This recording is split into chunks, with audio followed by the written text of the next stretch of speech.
Welcome back to the Entertainology Podcast. I am your host, Gabe. It's good to be back, but you know what? I have a very special guest who is sitting quite a bit of ways from me, but it is none other than my good friend, Jeremy. How you doing, Jeremy? Great. I'm here. Awesome. Yeah, I didn't felt like sitting on the same couch would be a little weird. Okay. So we put you in a chair a little bit further. There you go. Yeah, somebody likes a space. Yeah, I'm not feeling real good, so it's probably best that it's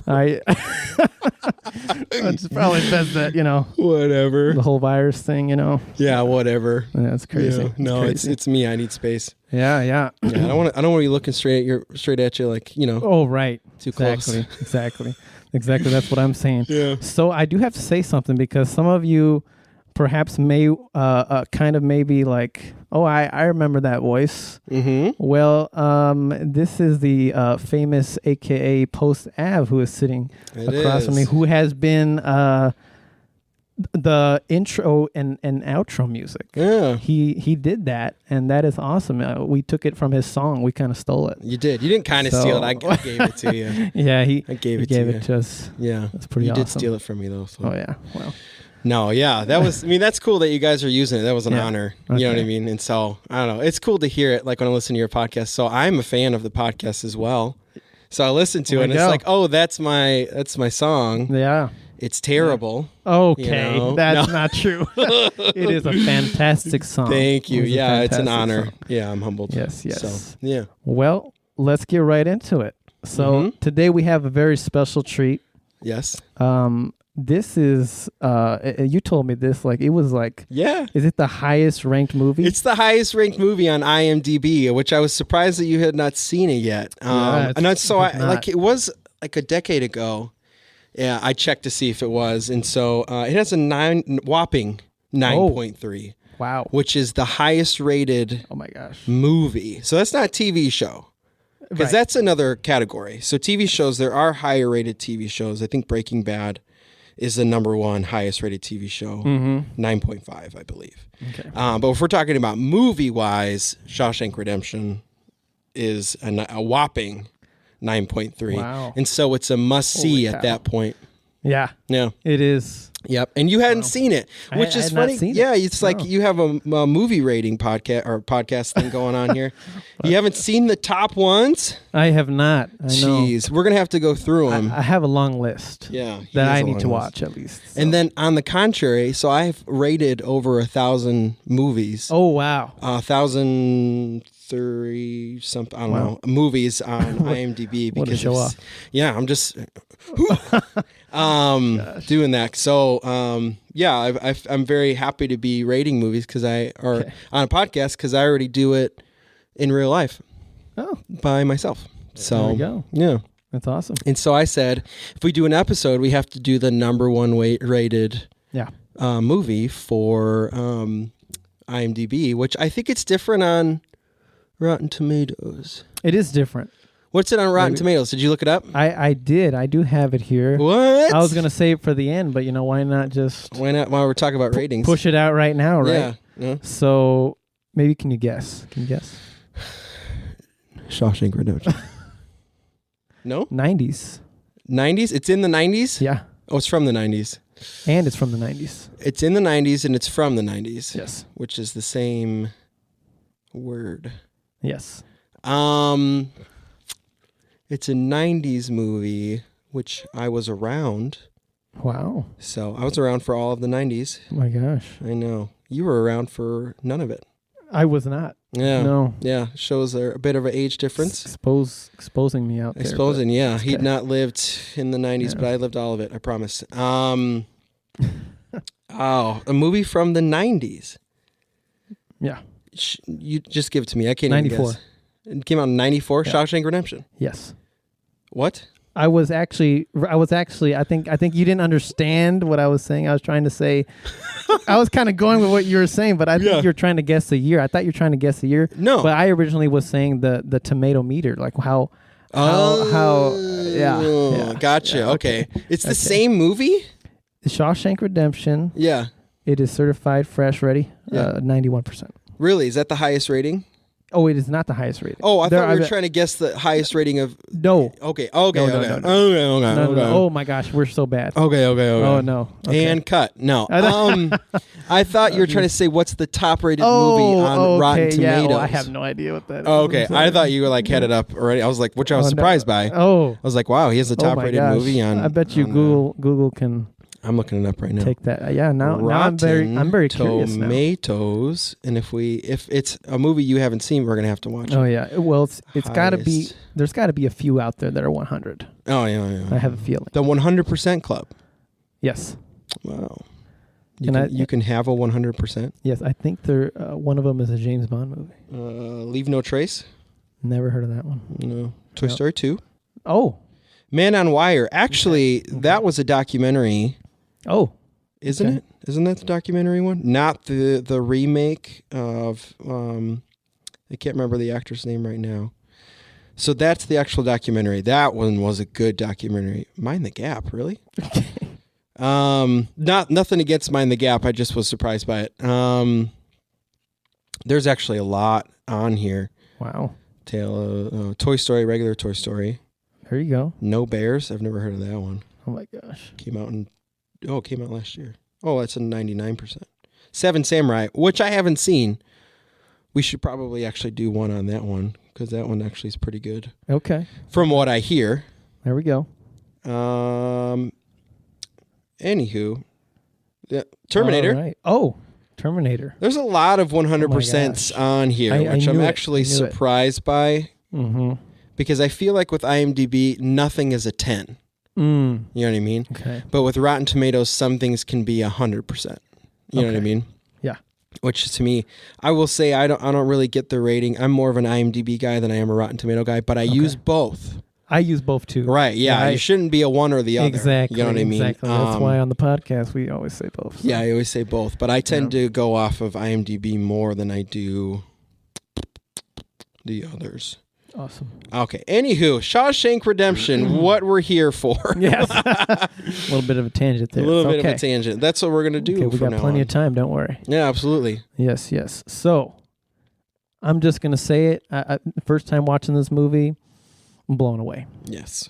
I was, and after I was blown away, I actually was very curious. Mm-hmm. And I didn't only go to IMDb and Rotten Tomatoes, but I went on YouTube to see what other people thought about this. Yeah, it's popular enough. Fantastic critics, and there was one guy that gave it the highest rating ever. Really? So I mean, of his ratings? Well, yeah, A+. You know. Okay, yeah, A+. So yeah, I understand it. It is a great. Yeah. I would say great satisfying. It has a great satisfying story. It's this the story. It does what all good stories do. It starts with a premise. Okay. Or a plot or whatever. And over time the importance of that premise or plot shifts and it becomes something completely different. And that's very important in a good story. You know what I mean? Mm-hmm. And so do we dive deep into the story and all that kind of stuff? Is this like spoilers kind of thing? Oh, absolutely. We're all about the spoilers. Okay, cool. Well, this movie came out in 1994. So if you haven't seen it, pause it, go see it. Yes. But you should have seen it because you've had, let's do quick. You've had 29 years to go see it. Oh my gosh. 29 years. Oh yeah, that's right. I did it right. Boom. Yeah, you got it. Quick math. Awesome. Yeah. So you've had 29 years to go see it. So I highly recommend going and seeing it because huge cast even in the movie. So Tim Robbins, if you don't know who that is, Google it. But Tim Robbins, Morgan Freeman, everybody knows who that is. Everybody. And then a bunch of these other guys, like Clancy Brown, my man, you know. Oh, wow. I don't know, a bunch of other people. I'm not going to go through them all because it's quite a bit. But there's a bunch of these really great actors and another great director, Frank Darabont. Is how you say his name? He's actually a French director. Or he's from France. The director, okay. Yes. Okay. Done a lot of great movies through time. Another one where we should rate is one of his other movies, 8 Mile. Okay. If you haven't seen 8 Mile, I highly recommend going and seeing that movie. That's a Tom Hanks. Yes. He's in it. But then the actual story is written by Stephen King. the great. I don't know if anybody actually knew that, but the story, scary man, but he doesn't write just scary things. He also writes plenty of other, or whatever. And so he wrote a short novel called, is it Rita Hayworth and the Shawshank Redemption? Okay. So the actual name of the novel was. Oh. And so when Frank came in and wanted to redo it, he actually took Rita Hayworth. And so, fun fact, she's on the poster, the first poster that he puts up on the wall, or the girl who does the hair flip. Okay. That's Rita Hayworth. And so Frank took that out of the title because he was afraid that people thought that the movie was going to be about Rita Hayworth at the time. And so that was obviously not what it was about. She just was a very small, important person in the whole story. So, but that was the original title of the book, and he took that out for sake of confusion from Stephen King's thing. So, okay. Yeah. Awesome. That's a little fun tidbit for you in that one. Awesome. And so this movie actually bombed in the box office too. No way. Some people didn't know that. Oh my God. When it first originally came out, it wasn't enough. In 94, everything was more about word of mouth than it is about social media. Oh, okay. Obviously. Right. And so not enough word of mouth was happening around this film. And so it actually failed, technically, box office wise. And then it took a little bit of time after that for it to actually soar. And is obviously considered one of the highest rated movies. Yeah. Which is it's unique. I don't know if that's unique. I feel like that's unique. Well, I think in speaking of kind of like a drama. Mm-hmm. Yeah, exactly. Yeah, because this is technically a drama / romance, though the romance is not an actual like romance. It's a friendship between two men. You know what I mean? Right. And so it does actually have a lot of good pieces to it to make it an interesting story. And you end up rooting for the guy that's in, like, so I say the premise changes. There's the guy, he kind of comes off as the villain in the beginning of the story, and then as the story goes, you find out that he's actually the good guy, and these other people over here are actually the bad people. And that's why I say there's a shift in the story. You think it starts off about one thing, but as the story goes, it actually goes into much other directions. And so I think that's pretty genius for a story, Wow. Yeah. And so what do you got to say? Yeah, well, I mean, I'm actually not a big, I'm going to be honest, I'm not the biggest fan of dramas. Okay. But, it's always good to change it up every once in a while, you know what I'm saying? He likes actions. And, I love the action movies, you know what I'm saying? Well, okay. No, I like actions too. I'm just like, no, I actually really like a lot of genres. And so. Okay, there you go. That's good. Yeah, I like a huge, obviously for me, it's like, cinematography is huge, story's good. Oh, yeah. Are huge, plots huge, acting's good, are huge and all that kind of stuff. And so drama, comedy, dramedy, romance, sitcom, I don't care. There you go. I'll watch it all. Awesome. And I know that you mentioned the cinematography. I was wow. Yeah. Roger Deakins out of nowhere. Right, exactly, yeah. I'm like, I saw his name on the screen. I'm like, hey, I know that guy. It's funny. I'm looking him up right now. I love that guy. The way he films movies. Like, I mean, have you, was he one of the Dark Knight ones, right? I believe so. I think he was one of the Dark Knight ones. Now. But I know him so we can from say the right things. Skyfall. Oh, yeah, Roger. Beautiful. That's how you spell his name.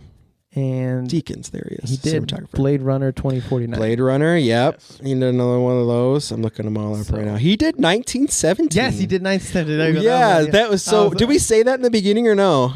That he did it? No, that we did that podcast already. No, we didn't. So it wasn't a part of this podcast, yes. but I have been on a podcast with Gabriel over here. It's his movie art. Yes. Review. Maybe I should link it. Maybe. Right. In that he just reviews the artwork of movies.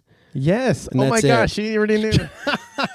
No, he reviews it. It's solely on YouTube, and so he interviewed with me before, and it was for 1974 or 1917. 1984 is what I was coming out of my brain. Which great book, by the way. And so I loved 1917. That was a fun one. That was before this podcast was even thought of. Oh yeah. Yeah. Whoa. Years and years ago. ago. That was years ago. Yeah. Was that to find out pre-pandemic? Oh yeah. Really? I think so. Wow. And so this is Yeah, I think so. Yeah. So this is 2023 right now. So that would have been. Oh wait, no. I think I was 21, maybe. Are you serious? I don't remember. Were we isolated? I could look it up. Maybe. I don't remember. Okay. Whatever. We're just making it up. Somewhere around there. It's somewhere around there. Yeah, and so we did that. We did a review on that movie, and that was a lot of fun. Yes. Sicario. Wow. Skyfall. Oh, there. See, that's what I said. Skyfall. True Grit. That's another one. Wow, this guy's pretty much everywhere. He is. A Serious Man. That was a good film. He's kind of slowing down nowadays. Well, he's only doing like one movie every 2 years. He is older, so he can. I understand. And he's on demand apparently, so he can pretty much do. Oh, wow. He was born in 1949. Wow. Quick math. It means he's almost 100. Oh. Yeah. In a couple decades. So, holy cow. Yeah, I see that. Oof. So, anywho, I'm not going to do the math in my head right now. Okay. Look at this guy. He and I are the same height. Anywho, so obviously great cinematographer for this movie. Just all around, you have Stephen King writing the story, Frank Darabont doing the directing, great cinematographer, great actors. Tim Robbins acting in this movie to me is just surreal, just because I fully believe him 100% of the time. And I think he put himself in solitary confinement to see what it was like to be a prisoner. And I feel like it's a lot different nowadays, like the way the prison looks and stuff. Yeah, like that's not the way. Yeah, well, it looks today. Yeah, this movie it was done in '94, but it was the setting of the movie was in like 1940. Oh, to like 1960. Wow. Yeah, it was the setting. That's true. Yes. Yes. No, it came back. Came back in your brain. Came back, and so, because he went into prison in like 1947 or something like that, and came out in 1960 or 1966 or something like that. I don't remember what it was, but something like that. And so it has the old timey feel to it, even for a movie in '94. So especially going to now in the movie in 2023, Okay. And it still holds up. That's the thing too. Yeah. It's like some of these older films, it's, what did I say earlier? It's 29 years old. Yeah. Some of these films still hold up. That's how you know it's a good one, because it's still going. Right. Like you watch it now and it's still grabbing, character development still grabbing, cinematography, coloring, the directing, all of it is still, the acting. Morgan Freeman. Actually, it was Morgan Freeman's first narrated movie. Wow. Fun fact of the day. And so... I like how he's kind of like walking us through. Right, exactly. He helps the story a ton. He does. That narration. Because sometimes narration can be really obnoxious. Oh, right. In some movies, you know what I mean? But he's got like that soothing voice, you know what I'm saying? He's got that voice. That's why they use him for documentaries. He's done documentaries. Absolutely.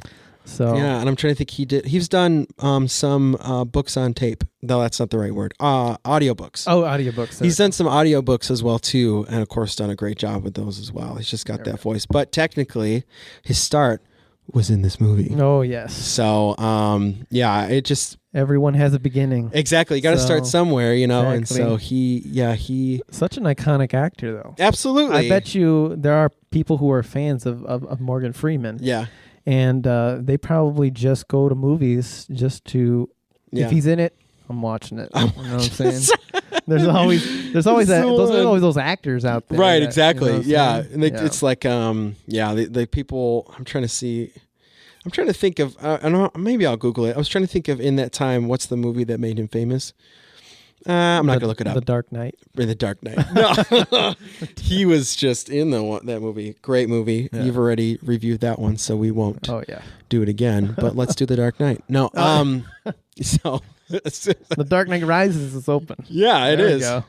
There's a Muppet. Okay. Oh, my goodness. Yeah, Dark Knight Rises. Yes, we should do that one. Yeah. Yeah, there's a lot of movies. Christopher Nolan, amazing man. Christopher Nolan. I still haven't seen, this is being recorded, Oppenheimer has come out, and I have not seen it yet. Ouch. And my boy Gabe has. Yeah. I maybe, we'll see. I may see it in theaters. I might just wait till it comes out. I'm one of those people. That's all right.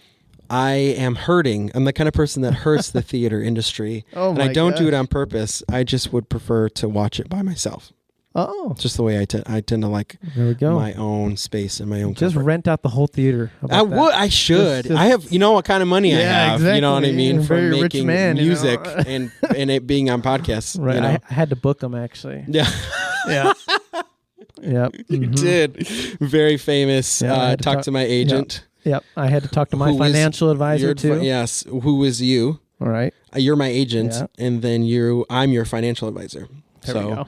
A lot of back and forth between our different hats. Exactly. That's what we did. True. So, do we go through the premise of the movie, or how do we do that? I kind of want to get into the story here. Yeah, like you got it, dude. Let's see here. Why don't we start? I mean, let's just kind of just start from the beginning, I guess. Okay. I don't know. I mean, I don't want to kind of walk through it, like if we skip around, whatever. Right. Whatever. Well, it starts in a cold courtroom. Oh, yeah. No, it did actually start in a courtroom. I had a little ear itch there. Oh, yeah. No, it's okay. Like, what's he doing? It's an ear itch, I promise. Yeah, blur it out. That's all it is. It's the middle finger. Oh, my gosh. You do. You probably... I have had to censor some things. Yeah, before. Exactly. Maybe that's not a bad word. That's not. But so the main character, Tim Robinson's character, is being convicted of murder, of murdering his wife, who was having an affair with a pro golfer. And so he gets convicted and he goes into prison. And do you have anything from there? Well, yeah. Well, one thing is that I don't know if did you say he was wrongfully convicted? We don't know that yet. Really? Yeah. So going into it, but later on we do find. Yeah, you do find out for sure. So in the beginning, they do ask, "What are you in for?" And he says, "I was innocent." And he says, "Everyone here is innocent." You know what I mean? Oh, yeah. And so there is that kind of there's not quite the hammer, nail on the hammer kind of thing moment until the end where we find out that he's actually wrongly convicted. So that kind of takes a little bit of time for that 100% for sure thing. And so he gets into prison and he's really stoic. So they do get into the roughness of prison, though obviously that's in a point of view of Hollywood and maybe not how rough prisons actually are, though that was a prison in the 1940s through 1960s, so we don't actually know. But I'm sure every time like Hollywood does a prison thing, it's usually not that. You know what I mean?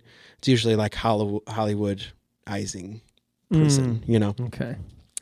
Anywho, so he gets into prison and he says he's wrongly convicted or he doesn't say anything. And then he starts becoming friends with Morgan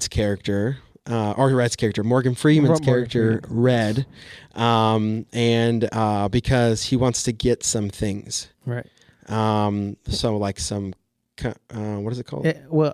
Some items, I guess. Items? No, it's contraband. Okay. He tries to get some contraband, which wasn't... He's the man. He's the man. He's the man. Yeah, he's the guy that you want to know. Yeah, you want to know for getting things in there. And they do have those scenes, and you get to know, there's a bunch of other characters that you're getting to know along the way and that you're starting to even fall in love with, yes. And really kind of relate to or just like in general. Right. And so, but he's having an issue with some guys that are bullies. That's all.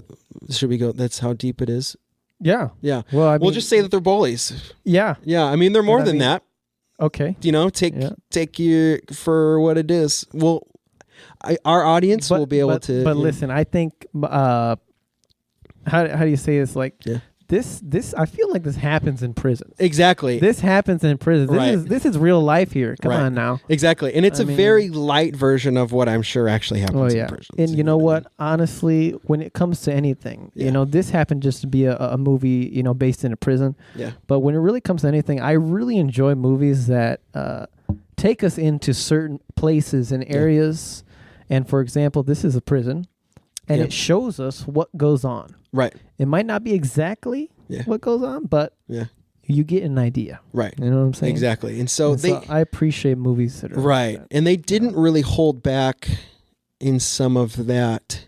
They did, I guess, to nowadays standards, but I feel like for then they really didn't hold back with some of the toughness that environment was. You know what I mean?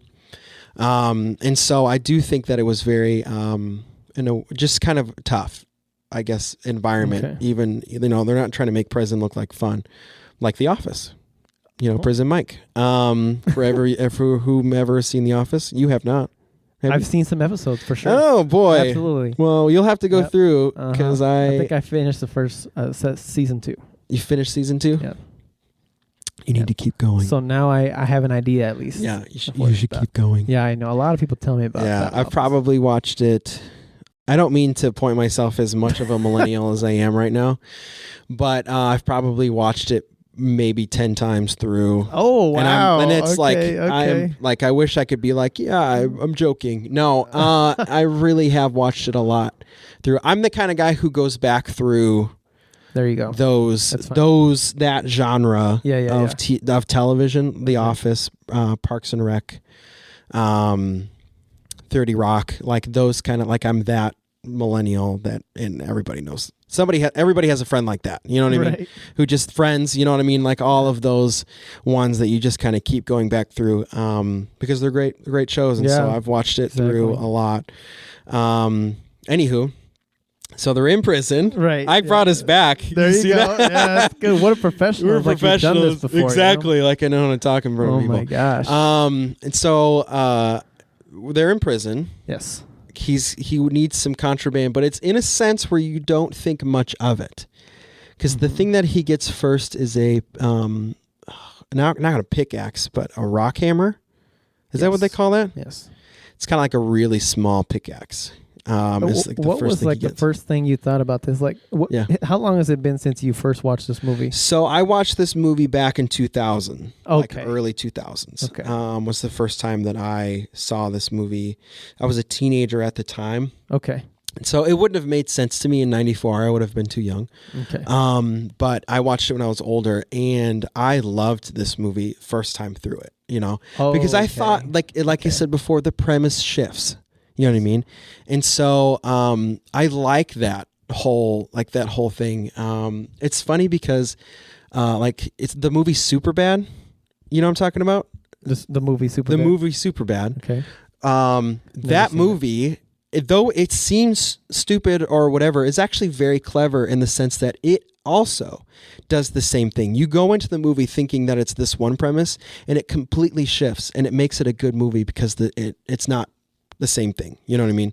Over time, the agenda has changed. And so this is a great example of that. And so where are we at? They're in prison. No, I'm just curious. So are you saying that your expectation going into this changes? Yes. But do you think do you think this movie constantly is changing? This movie is constantly changing. Yeah, so there's this overarching thing to it. And obviously that's what changes. But in that, you do get little stories. You know what I mean? Yeah, yeah. Like Brooks, obviously. The old man? R.I.P. Yep. Okay. Brooks, actually R.I.P. in real life. I think he's actually... Oh, no. He's dead, actually, for real. Yeah, he died in 2009. Oh, yeah. He's an older man. So James Whitmore. That's his name. He was a really good, great actor. I liked his character and his acting. Right, exactly. Really good. And so actually in the movie they never say what he did, but I think in the book they say he killed his wife and kid or something like that. Wait a minute, this is based on a book? Yeah, when I was saying that's why I said Stephen King. Gosh. Oh, geez. Stephen King wrote a novel. I said in the beginning, and I'm sorry. It's because I thought you got me confused. I thought it was like a screenplay. He did a screenplay. No, he wrote a book. Or he wrote. Yeah. Okay. It's a short novel, not a short story, but a short novel.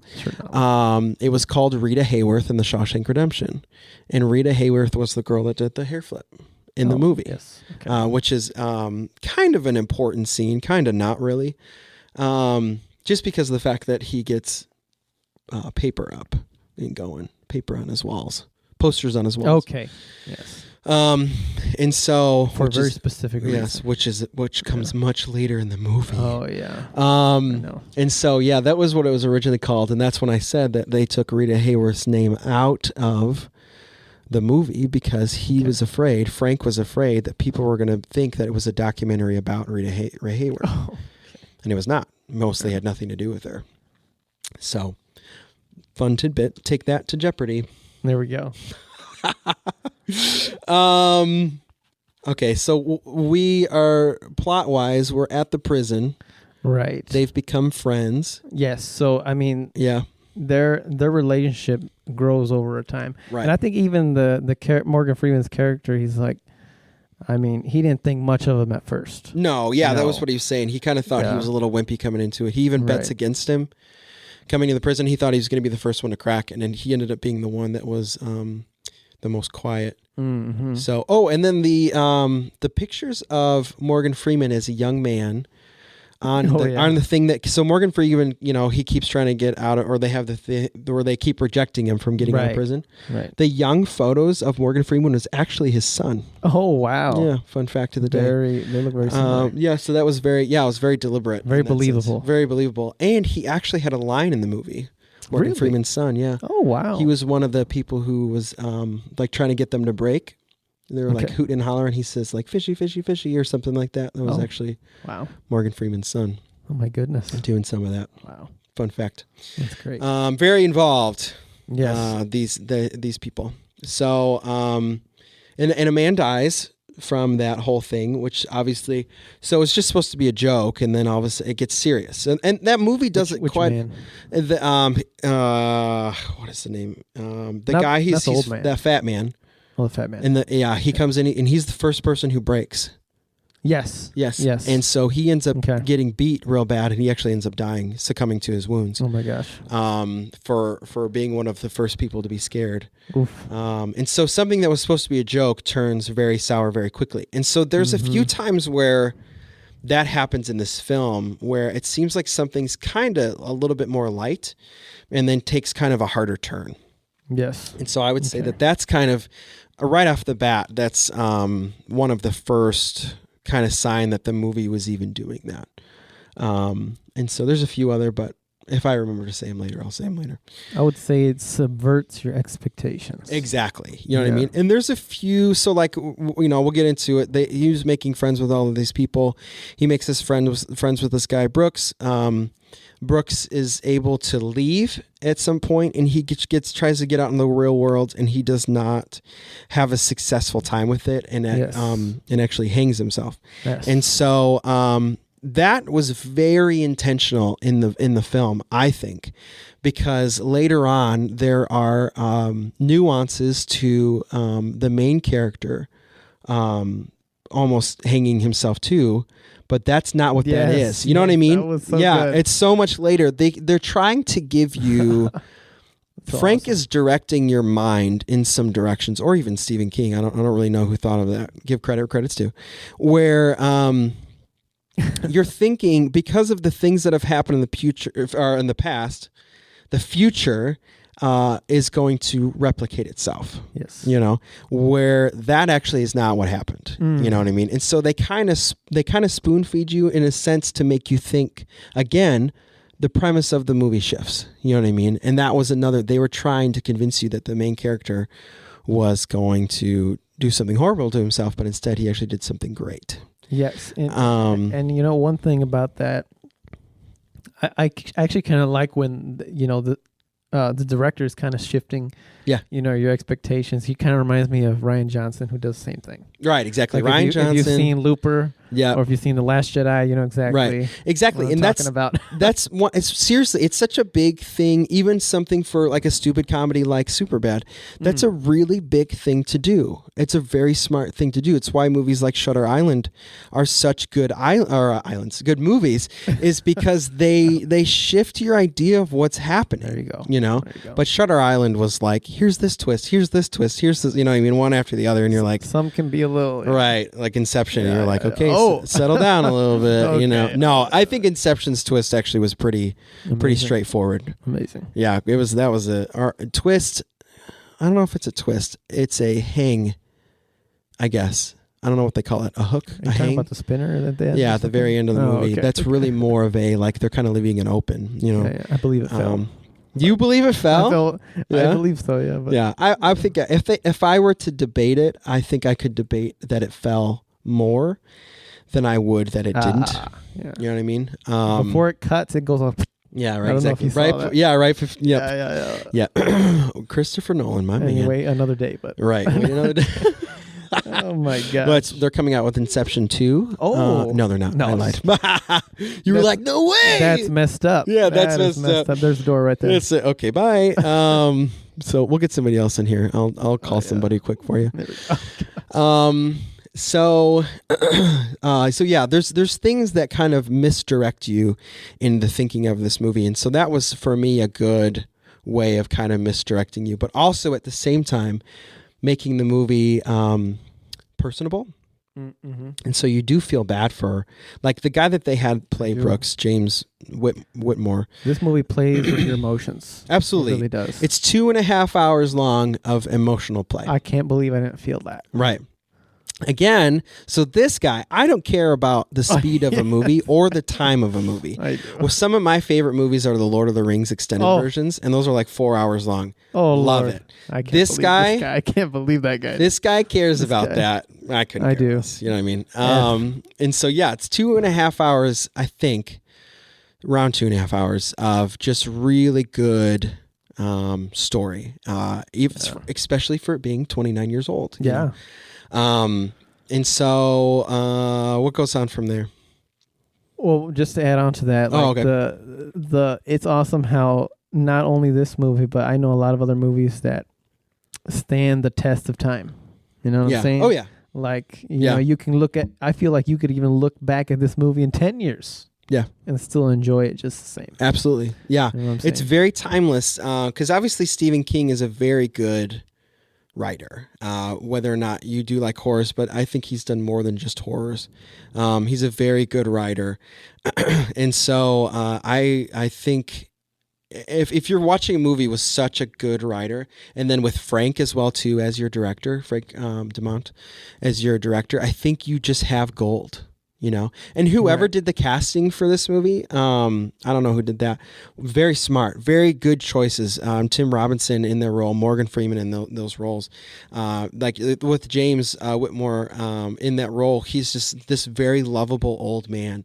And it did not take long for you to like this character. You know what I mean?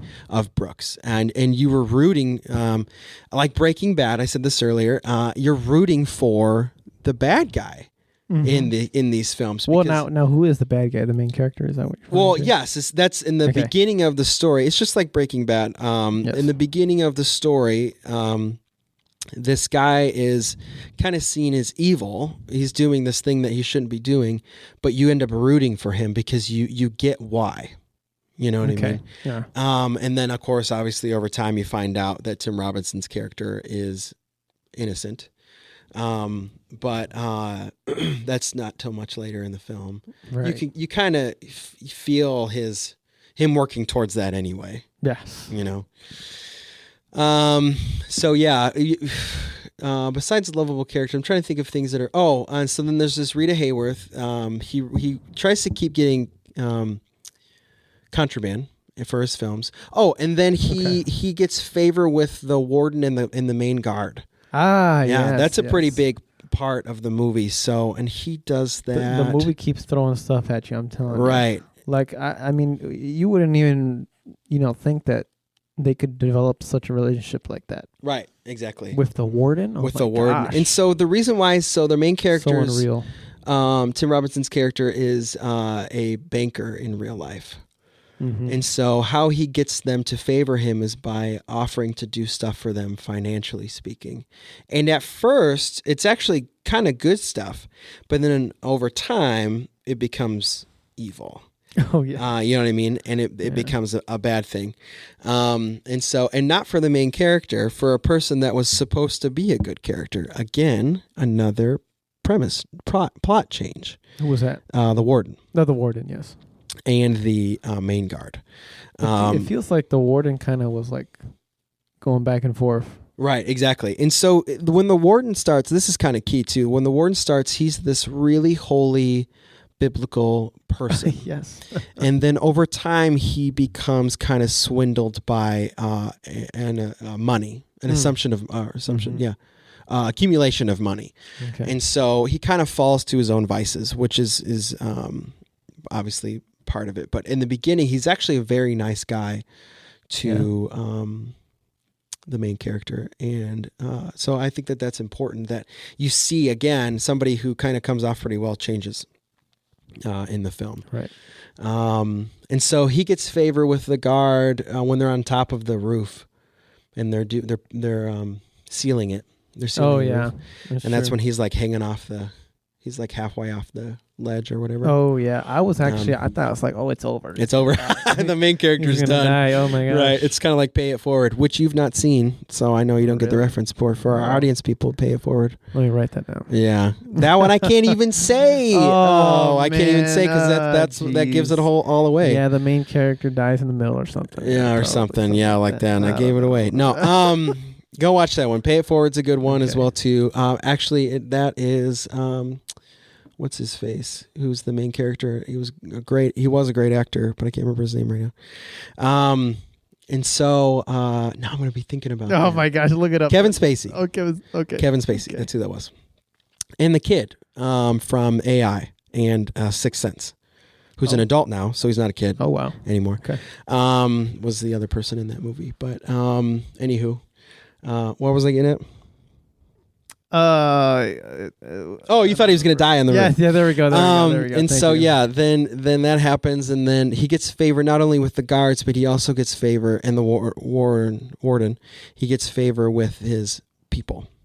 Okay. And so the actual group that he's around falls in love with him as a friendship wise, and which I think is a really good thing in a prison. Right, exactly. Yeah, you got your group. And especially because, like, throughout this movie, you see him get beat up a lot. Right, exactly. And that's the other thing, too. So the beatings stop after this because then the main guard, Clancy Brown's character, ends up beating up the other guy. And they, like, as he's leaving, they say he can't, he'll never be able to walk. He'll have to be fed through a tube or something is what Morgan Freeman's character says. I remember that poor guy. Yeah, right.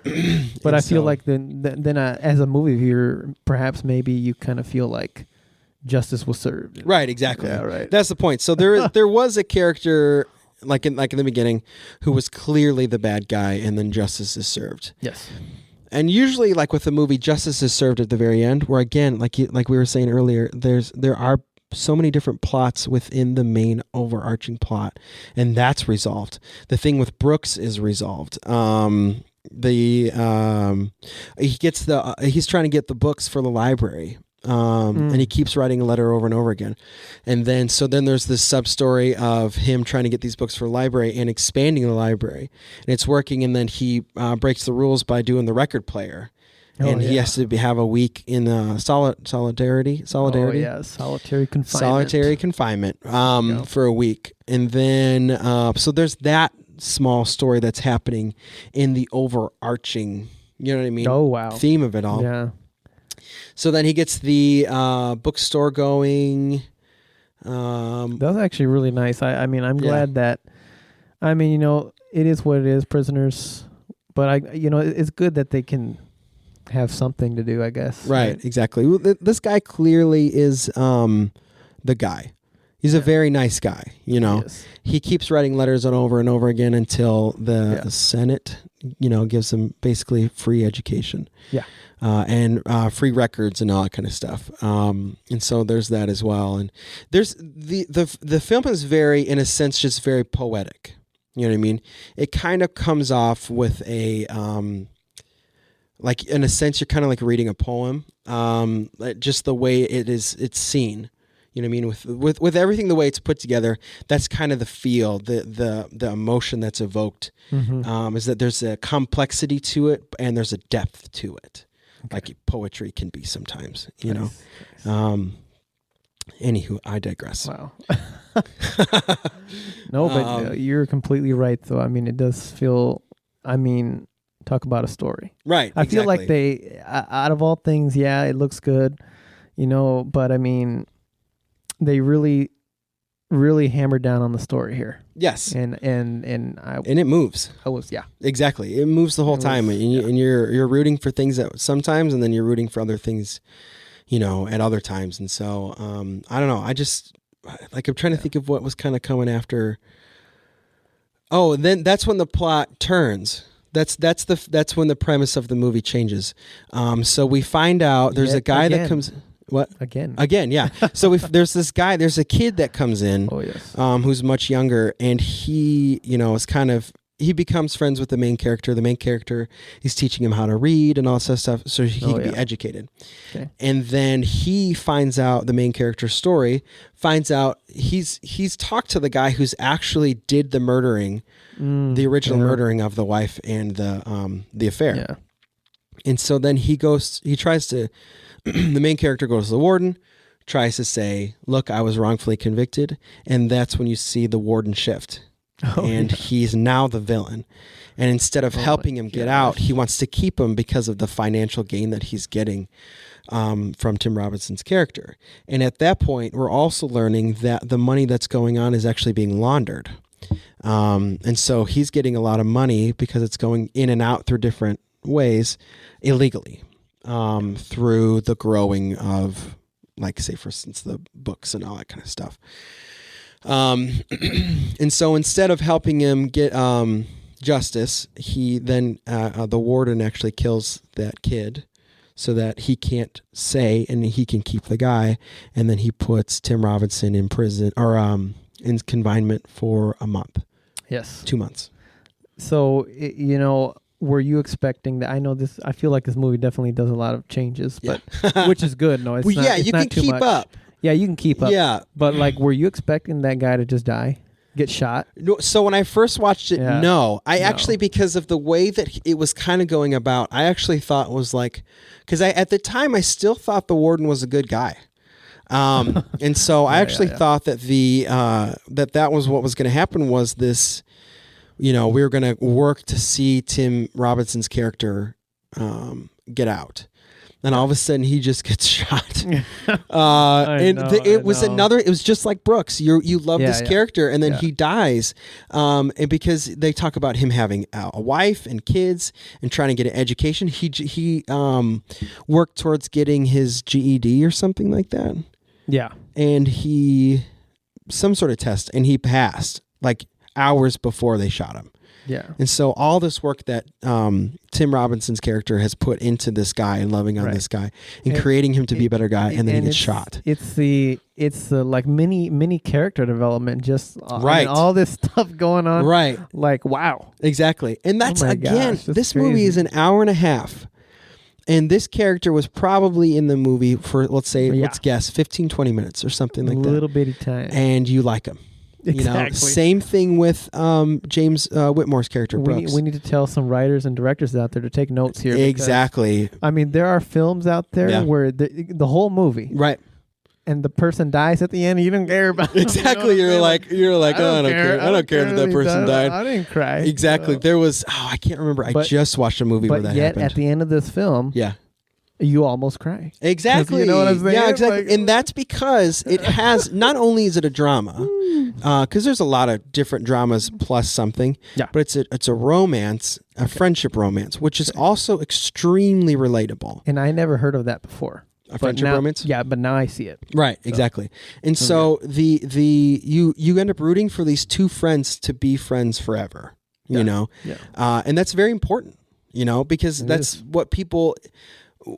that's what people want with friends in general. You know what I mean? People want a friend that they are just, their souls are connected in some way, shape, or form. Mm-hmm. And so that's a very relatable scenario to be a part of. And so that really works because relatability is actually very huge in movies. And so we see a lot of that missing in movies, some DC movies that are happening right now. Okay, yeah. It's because the reason why they get such bad rating is because a lot of it's very unrelatable. Just crap on it. Exactly, yeah. And so, I'll crap on it. You know what I mean? I'll crap on it. And it's reflected in the ratings. But it's not just me. Yeah, it's true. I mean, it's not just me. That's what's happening is and that's what Christopher Nolan is so good at. You know what I mean? Though he didn't do this film. Right. He is so good at making something relatable. That's why The Dark Knight was so good, because it seemed like that could actually happen in the world we actually live in. Yeah. It seemed plausible, where like say for instance DC and some Marvel movies lately, it's like it's the end of the world. And like, we don't know what that's like. You know what I mean? Yeah. Exactly. Yes, we've had a pandemic, but we've never really been in a scenario where it's like, if we don't do this, the world will end, kind of thing. We've not had that kind of, so it's a little unrelatable. And so that's why this film works, is because a lot of it is very relatable, Mm-hmm. And so, you end up rooting for the two of those boys at the end. And so, and it's not like, sorry to digress a little bit here, but it's not like we want to forcefully like crap on bad movies. No. Or it's not like, I can't wait to watch that DC movie. I hope it's terrible. Right. You know exactly. Yeah. We're not that evil. Yeah. I'll be that evil. Oh, whatever. I'm a little, I don't, because, okay. Are you saying, wait a minute, are you saying if a movie comes out and you already like you have a hate towards that superhero or whatever, you hope that it dies? No, nothing like that. Okay. I'm just saying I do kind of feel like I'm a harsh judge when it comes to movies. Okay. But I feel like it's because I've seen so many. And so it's a little bit of like I've had too much cake kind of thing. Oh so, my gosh. And so I do feel like I am a little bit harsher than some. And so, man, you should be the host. Oh yeah. And it's shifted. Oh my God. Get out of here, I'm kid. out of here. Not right. And they'll be like, my yeah, gosh. let's go, kids. Oh my goodness. But no, but you have quite a few years on me, so. Yeah. And I don't know. I tend to, because movie making, TV show making and all, and I make music too as well too. Mm-hmm. And my music is not famous by any way, shape or form. So I'm more I'm down there in the bottom of the barrel as well too. But because movies and TV are so saturated, it means it can be. It can be very saturated. It means all the more why not make something that's great? You know what I mean? Exactly. Or try something new, or do something like that. And so when I see a movie that's kind of just not repeating, because there are some movies that repeat things from the past and they're still great movies. But when I see that we're making a movie just to make a movie, or just to hit a quota or something like that, it just like in DC, it felt like DC for a while was doing that. And I'm not saying all DC movies are bad, but it just felt like DC was doing that for a while. It felt like because Marvel's making all of these great movies, we have to do the same thing, and we just have to keep putting it out there. Yeah. And there has been, I will say lately, there has been a slowdown in that, and some more of these films have kind of started to sparkle and shine a little bit more. And so I think that was just a learning curve. I'm not saying like they're bad people or anything like that. It's more of just a, we're all learning. We're all people. We're all learning. And so there's just things that we're learning from. Exactly. And so, all, go for it, And I think that's why this movie stands out. Right. It's why this movie stands out. It's just because of its uniqueness. Unique story. Yeah. For sure. Uniqueness in I feel like the time put into it, or the love put into it. And I just think directors like Frank, just do that. He's made some other incredible movies as well too that have done really well, and it just seems like he and probably the people around him just really know how to curate a good movie. And so I'm was just about to look through some of the stuff that I've seen of his. Obviously, okay. I'd actually like to experiment with some of his movies too, because I'm not really I don't really know this guy. Right, yeah. But after watching this, I'm like, oh. Right, exactly. It's funny how we were just talking a couple hours ago and you didn't know Ridley Scott. You know what I mean? No, I don't. Ridley Scott's another great director. Go through and watch. But I bet you I probably have seen the film, but some of these names I probably just don't remember. Right, exactly. And these guys are they're big names. They've done some really great things. Like Rian Johnson. Yeah. Ryan Johnson's the guy right now. Rightly so. You know what I mean? Right. But he seems to be the guy that everybody wants. Oh yeah, Knives Out. I forgot about Knives Out. Yeah, you know what I mean? Like good films Fantastic. Like that. Was it did he do Glass Onion? Glass Onion. Great film. Oh yes. And he's like the guy. And so there are guys that were the guys of their time, like Spielberg as well too. Oh yeah. Just was the guy. You know what I mean? Right. He just was doing great movies one after the other. And so Frank was one of those people. Ridley Scott is one of those people as well too. And so, I highly recommend seeing these guys the direction that they've taken a lot of these movies. Green Mile, when we watched that one. Oh yeah, that's another Frank movie. I've seen that one.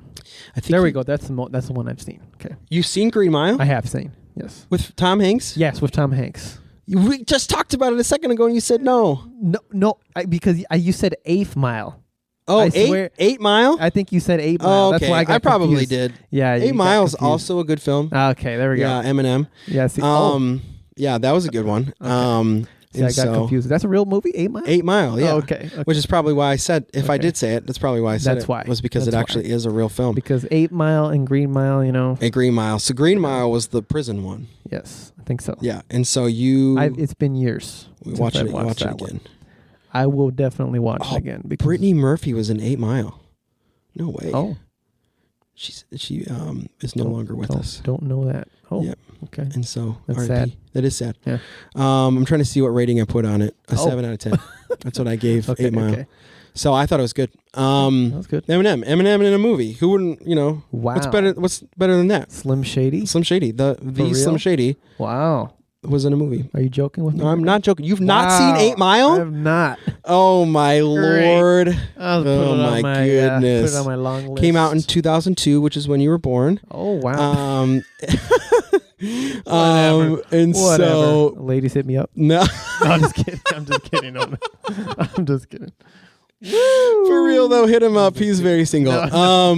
And so I have a beloved. She would love that I just shout her out right now. Geez. But I have my beloved, and she's my best friend. But so yeah, Brittany Murphy's in this one. Eminem's in this one. Right. Trying to look at some other of the bigger names. Oh my goodness. In this movie. Morgan Freeman. No. Oh, Michael Shannon's in this movie. Oh, there you go. I know that guy. Anthony Mackie's in this movie. Oh, some big names. Anywho, if you are going through all your movies, you watch Shawshank Redemption, Green Mile, 8 Mile. So far, we've recommended. Okay, there you anything go. Ridley Scott, anything Frank. Now you guys have a list now to. Yeah, I've given you one of the biggest lists. There you go. Yeah, this guy to see, and so actually I'm gonna look it up. So on for my watch list, I have 135 movies still waiting to be watched. Oh my gosh! And then that might be a better way to keep track. Actually, use IMDb watch list. Okay. That's how I keep track. So you do it in your notes. I do it in my notes. Okay, yeah. I used to do it in my notes, and then they have like this list tracker thing. Oh, wow. You guys can't see it. Oh, you can just see my Apple symbol. Maybe send me a screenshot of that. Maybe? Yeah. Well, I mean, just keep. I wonder if I could share it. Oh. I wonder if that's something. If it's not, we'll figure it out. Yeah, we'll see. There's a bunch, 135 movies that are on here. Wow. And then let's see ratings. My ratings. That's crazy. 2,000. I have 2,000. 1,089. Wow. Movies. Okay. Movies and TV shows. There you go. Yeah, so it's not just movies. They've not made 1,000 movies, you know. Oh, right. No, right. They've made plenty, you know. Over, I think I read somewhere it was like over 1 million or something. Movies? Yeah. Or 2 million, I think. I don't know. Yeah, I'm not surprised. I feel like there's a lot. It's because there's a lot of movies out there that get none of that. Right, exactly. And some of them will be phenomenal movies. A great one was you think about short films too. A great one was Paranormal Activity. That was a movie that was it was a really low budget. I think the budget was $5,000 or something like that. It was in a like artsy movie theater in front of a whatever, and it was huge. You know what I mean? Oh, wow. Like a bunch of these people signed a petition for it to be like go to main theaters, and it did. It worked, and it went out there, and it was this huge success of a movie. But again, it started as a nothing, you know what I mean? It just started as a small horror film, and it crushed it. And honestly, that's one of my top favorite horror films out there. Wow. Again, I don't have a genre I don't watch. Oh my gosh, you know what I mean? Okay. And so I even watch like foreign films and stuff like that. Like I don't have a no. You know what I mean? Parasite was so good. Did you see Parasite? You didn't see Parasite? But my friends have recommended that one. Oh, man. I will have to watch it, man. Great movie. That was highly recommended. Okay. I can't remember that. I'm not gonna. Okay, oh my goodness. We'll have to. I almost was like. I almost just dove. He went all I the way did. there. I really did. I almost just gosh. like, let's go into Parasite, Oh my and gosh. this would be Shawshank yeah. Redemption / Oh my gosh! Yeah. other movies. Wow, is you're what we're very gonna call excited it. about that movie. Yeah, we're I gonna have to did. do that Yeah, one. exactly. We're gonna have to review Parasite. That sometime. Parasite Oh my did so gosh. good. Another drama, right? Yeah, that was another. Yeah, but Was it it's more than that. I think it's a South Korean movie. I think. Oh, okay. And it just was the way that it just. I don't know. We won't get into it. Okay, but the way it was done was so good. Oh, yeah. You know, acting, plot, Awesome. the shots, graphics, Really? Wow. effects, just Okay. nailed it. What's that one? That's a good one. And so, Just yeah, like this movie. just like this movie for different reasons. Okay, that's good. So, Hey, you know what? I do not care if I have seen the story in a movie before, but just do it in a whole incredible new way. right, exactly. You know what I'm saying? Right. You know? Yeah, there's a little bit of that is happening, I guess, with Disney right now. Okay. But they're not doing so hot with it as a consumer. Not me as a consumer, but just for consumers in general. Mm-hmm. Them remaking all of their animated films, it seems to be a hit and miss for people, and it is what it is. But yeah, if you have an idea and you know how to, that's just how things are made and are born. If you have an idea and it's very similar to somebody else's, still do it. I still highly recommend. Absolutely. They even do that with songwriting. So like, say for instance, if I really like a song, for whatever reason, I just will say, take the chords from that song and play it out and see if I can write something else on top of it. There we go. A different melody, a different feel and different whatever. And so it's the same thing when you're creating, you can in a way create off of the back of other people because that's what it's there for. You know what I mean? Like just keep it evolving. Creating is an evolving thing. And so whatever you're creating, whether it's art, like painting or anything like that, evolve it off of something that you're inspired by and just make it your own. But just don't be afraid to do that. Okay. You know what I mean? Yeah. So you got to step out sometimes. Exactly. Start under the shadow of somebody else, and hopefully over time you'll start growing out to your own thing. But you got to start somewhere. Oh yeah, you're gonna feel uncomfortable at first. Right, exactly, and fail a ton. Yes. And so it is what it is, but just do it, and it's worth it. Back to Shawshank Redemption, as its own tangent. Where did we get? Oh, the Warren. I'm changing my position. The Warren. The Warden. Warden. There we go. Back to my face. The Warden. Yes. Well, okay, becomes Yeah, well, he's a villain, right? He becomes the villain at the point that we just left this conversation at. Just shot that guy. Right, shot the guy. I was starstruck, actually. Did you? Were you like? I was like mouth open. Yes, and it scared me a little bit because I had like this. I have a sub on my TV. Oh yeah. So I was like, oh my gosh. And I got couldn't shot really like 5 see. times. Yeah, I know, right? Yeah. They made sure he was dead. Exactly, he was dead. Yeah, He was in his back too, like where his one would heart's have been at. enough. Right, exactly. No, they really went after the kid. Dang, that was horrible, and I'm surprised that. I feel like, I don't know, as a character, of course, you write a story, whatever, but I feel like, relating to this character, wouldn't it feel a little suspicious going out in the dark, And you could see it in him. Yeah, right. He did kind of go out with like a wariness, you know what I mean? And now I feel like when I watch it again, I'm like, don't go out there, don't go out there. Right, exactly. And me watching it again, I'm like, this is gonna happen. Oh, you know what I mean? Because there's like, he's so dumb going out there. I don't know. I don't know if when you rewatch movies, but I do this thing often. Where when I'm watching a movie, and say for even The Office, and I know something's going to happen in this way. I know Jim and Pam are going to fight. Okay. And I think to myself, wouldn't it have been better, or I would like, not better, I would like to see an alternate version of had they not. You know what I mean? Oh, yeah. And so I do think that when I watch movies again, and this happened with this movie, I would like to see an alternate timeline where he didn't actually get shot. Okay, just hit up or Doctor survived. Strange. Or something like that. Doctor Strange. Which, great movies. Done very well. Anyway, I was about to dive into that one too, but I was telling my mind to not do that. Are you talking about Doctor Strange? Yeah. I was about to dive in. I love that movie. Yeah, that was a good because of Benedict Cumberbatch. The second one, not very good. But. Yeah, it was fine. But anything Benedict Cumberbatch is in is just gold. Have you seen The Courier? No, I don't know what it is. That was a newer one. Okay. You can add that to the list. Okay, I have one to add to my list. Yeah, there you go. But have you seen Sherlock, the BBC version? Oh, biscuits, no. The one with Benedict Cumberbatch in it. No way. Watch it. All right, I got to add it to another one for you guys to add to your list. That's a TV show. Jeez, there's always movies out there that we have never watched, guys. Right, exactly. But this is a TV show, and a TV show. It's a British TV show, and it's done in series. But the series, because over there they do it different, the series is like 3 1-hour episodes. Oh. You know what I mean? Okay. And so then it's more like watching, every season that you watch is more like just watching a long movie. You know what I mean? Instead of it being like 8 1-hour episodes or 24 30-minute episodes or whatever they do. I don't even know if they do 24 30-minute episodes anymore. Gosh. Okay. And so that's kind of that whole thing. So what would you see differently? What I've liked when he was walking out. You know? Yeah, like I would have liked. What happened was not bad. Okay. I like that it went that direction. It makes a lot of sense. But when I think of it in like an alternative timeline, I would have liked to have seen what would have happened if the warden wasn't evil. Okay. You know what I mean? What would have happened if he missed his first shot? You know what I mean? Like stuff like that. I think about what if it didn't go down exactly how it's going down and it went in a slightly different direction. Okay. I just think like that sometimes when I'm watching films. Well, if you think about it, I mean, he didn't really have to shoot him. No. He could have just ignored both of them. Like, oh, I was innocent. And I was like, okay, whatever, go away. Exactly. You know what I'm saying? Like, exactly. He didn't. But for him to take that step, you know, that's how you know.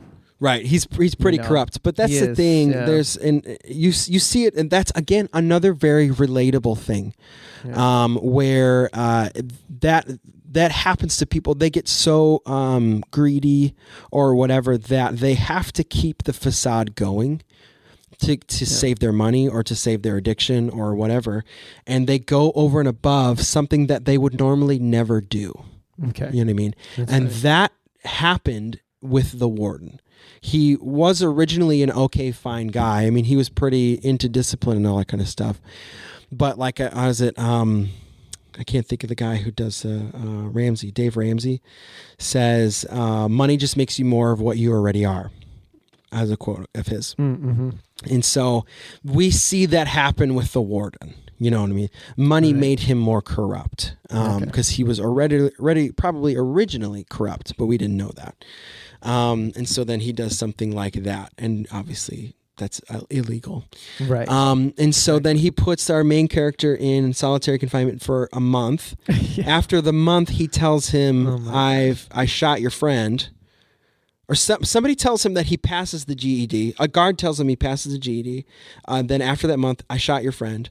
And he gets all upset or whatever, and then he puts him in for another month. Yeah, I remember. Okay, so he's had a whole 2 months to think about what he's going to do next. Right. This guy that was supposed to help him, the warden that was supposed to help him, has stabbed him in the back. Not literally. Whatever it's called. Figuratively. Figuratively. I was going to say theoretically. Oh. That was not the right word. Okay. Dr. Jeremy? Dr. Jeremy. Okay. Yeah. I am a doctor. Oh, wow. Mm-hmm. No, yeah. Don't tell anybody. But I'm not a doctor. And so you see him go in that direction or whatever. And then I got to think about it from there. Oh my gosh. I just blanked. Don't blank. I mean, we could just go all over. Don't have to. Yeah, we could go all over. I'm trying to, because at that point in the movie, it obviously has taken a very dramatic turn. Right. Oh, he comes out and he wants to escape. But we don't know that. But he comes out and he's acting very different. And Morgan Freeman's character is very concerned. Yes. And he tells Morgan Freeman's character to go. He tells him specific directions to go under this tree in the specific field or whatever in some town or whatever, and take what's underneath this tree. Okay. And that's like one of the last things that he ever says to Morgan Freeman's character. Like, what the heck? Right. He's like, if you ever get out, you know. I'm like, right. Exactly. Okay. And then, but did you ever think about like going back to the beginning? one of the first things he asks for is that hammer looking thing. Right, exactly. Oh, and he's been chiseling rocks the whole time. He makes a chess. So that's again too, that's a very good mislead, like Brooks was. He gets this chisel and he wants to make rocks for a chessboard to pass the time because he's in for life for murder. And he did do that. And so there is a bit of thinking that he just needed it as a hobby. Right. But that tool actually became a very big tool because that night that he says essentially his goodbyes to Morgan Freeman, he breaks out. But we don't know that because the next thing after that is they all go in the room. Oh, and they think that he's going to hang himself. Yes. That's what it was. That's when the rope comes back into play. I don't know if it was one of the newer guys that... It was one of the older guys. Yeah, he gave him the rope, and he was like, "Wait, maybe that was a bad idea." Yeah, it's like, "Oh my gosh!" And so they said that they were up all night because they were worried that the next morning he was going to be hanging in his cell. Yeah, and I think that's what they want us to. Right, exactly. The director and everyone, because of what happened with Brooks. Exactly. You know what I mean? And so there is a bit of that a mislead. They keep misleading. Yes. And so but they open the cell, or they do go to do the count in the morning. They go to open the cell. He's not in the cell and he's nowhere to be seen. And so from there, everybody's freaking out. Everybody's panicking. The warden's trying to fix him. The warden's freaking out, and he's throwing rocks. He thinks that Morgan Freeman's character knows exactly where he's at. And he's like throwing rocks at him, and then he goes to throw rocks at the poster, not of the whatever her name is. I said her name earlier. Whatever that girl. Yeah. Sorry. And I said her name earlier. If you remember it, it. Go for it. Yeah. It's a different poster of a different woman, Raquel, which is a different actress at the time. And the rock goes through the poster that's on the wall. So already there's kind of this like pause in the movie. You know what I mean? There's all this tension. Where's this guy? Where did he go? Blah, blah, blah. And all of a sudden it's just like the air gets out of the room. And the rock goes through the poster, and there's just like this bit of like a And so he goes to reach and he pulls the poster off the wall, and there's this huge, probably 10-foot hole on the wall, and they then realize he's been busy. Huh? He's been busy. They then realize that he escaped, and they explain how he did it really well. And wasn't there a shot like going out like in the tunnel? Like almost as someone had a camera in the tunnel. Oh, right, yeah. So, that's the thing. So how he did it getting into that moment was he obviously used his little chisel to chisel away that for over the 20-something years that he had been there. Yeah. And then he stole the warden's shoes and clothes so he could be normal looking when he gets into society. Okay. He would dump the shell, the rocks or whatever from his pants. He would put those in his pants, and when he would go out in the courtyard, he would dump out the residue of chiseling into the yard. And hopefully prisoners don't get any ideas here. Oh, okay.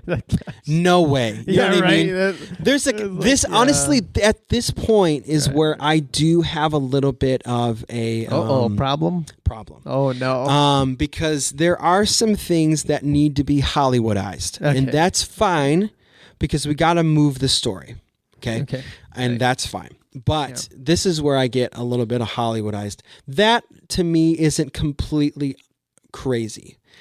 But then he gets through the hole, he gets down, and he needs to break the sewer pipe and he has to crawl 50 yards. Yep. So 5 football fields through the sewer pipe that's about as wide as his body. So we'll say 2 feet, 3 feet. Absolutely disgusting. And he's crawling through it. And actually he throws up at a point. Oh, yeah. Because he's crawling through it. But here's where I don't like, it's kind of like meh for me. He has to use a giant rock. So there's a bunch of lightning happening at the same time. And he uses this giant rock to break the pipe. So not only does there have to be lightning. So not only did he choose the timing very well for a night that there's lightning, that's very convenient. And then he busted a inch, we'll say inch at minimum, steel alloy pipe that has sewage with a rock that is a hole big enough for his whole body to go through. Oh my God. And he only hit the pipe when there was a lightning strike. Oh, wow. that is not plausible by any stretch of the imagination. You know what I mean? Well, like yeah. you cannot break. Understand. If I had a giant rock that fits the palm of my hand, and I was given one night to break inch thick, maybe half inch thick steel alloy pipe, to break a hole that's big enough that my body could fit through it, to then crawl through it in one night. You know what I mean? Yeah. Like that for me is like, that was for me in the story. That's kind of like, meh. Okay. And not only that, then he's crawling through human feces. Yeah. That's and so bad. human feces, the brain gives itself signals that it should not be doing what it's doing in all of our five senses. And one of those primary ones is smell. Okay. And so the kind of methane or the kind of gases or whatever that are coming off of that amount of human feces that is in the movie. I'm not saying that that's actually what is in the kind of piping that is in, but they put all that human feces because he's crawling through a ton of it. It even explodes in his face at one point. Oh my gosh. You know, that to me is either too dramatic or not plausible. Because if there's not a lot of human feces in that pipe, maybe you could get through it, but of all the gases, and I'm not a scientist by any means, maybe I'm completely wrong, but if you're crawling in that tight of a space for 500 yards in that amount of human feces and excrement, that cannot do something good to your body. You know what I mean? Breathing in that methane, like I feel like he would pass out. Okay. You know what I mean? Like that's where I'm at, because he's not getting enough oxygen in that small of a pipe for that long, and he's crawling. He's army crawling. Oh yeah. He needs all that strength to get through that. Or what if he was holding his breath the whole time? For 500 yards. He might have been practicing. You know what I mean? Yeah, he just was holding his breath. He's like, I'm going to crawl through this for how long did it take him? An hour or something like that? Was it really an hour? It was something like that. Because he's army crawling the whole time. Oh my gosh, that's really long. And so it did. It said something. I don't remember. I thought it did in the movie. Said about how long it took him to crawl through it. And it was like, no. You know, that's just a little bit implausible for me. That was the two kind of like Hollywoodized moments. There's probably more than that I more bent out of shape about, but those to me were just kind of like, meh, you know. And so I don't know. I would think theoretically somebody would pass out or something like that, get super sick. I mean, yeah, you get super sick. You're not supposed to. I mean, you think of like the Black Plague and stuff like that. You're not supposed to be crawling through human excrement. You know what I mean? You're not supposed to be walking through it. You're not supposed to be any of that kind of stuff. It makes you really sick. And he did not get sick after he was crawling through it. I don't know. I digress. And so then he gets out of there, and then the first thing he does is he washes himself in the river that it dumps into, and it's also raining at the same time. Yeah. So he gets the rain to clean him, and then I think about that time is when he switches his clothes back to when it stops raining or whatever. And by the time that they discover that he's missing, he is already at the bank. Right. Stealing the money. So he put the money that he was laundering, he was putting under a fake name, which is not uncommon for that kind of laundering stuff. Yes. Well, then he identifies himself as that fake name to then collect that money. And then at the same time exposes to the newspapers what the warden has been doing the whole time. And so there's the justice. Mm-hmm. And then escapes to Mexico. I don't remember where in Mexico. And that's a very paraphrased thing of what actually happened. You know, the warden is really messed up by that. I'm realizing there's actually quite a bit of themes around people killing themselves. There's an E on this episode just because of the fact that we brought that up, I guess. Oh my God. But you know, that's the stories. That's the stories. Right. But and so he, you know, obviously, the warden kills himself because of him being found out, and the main guard is arrested.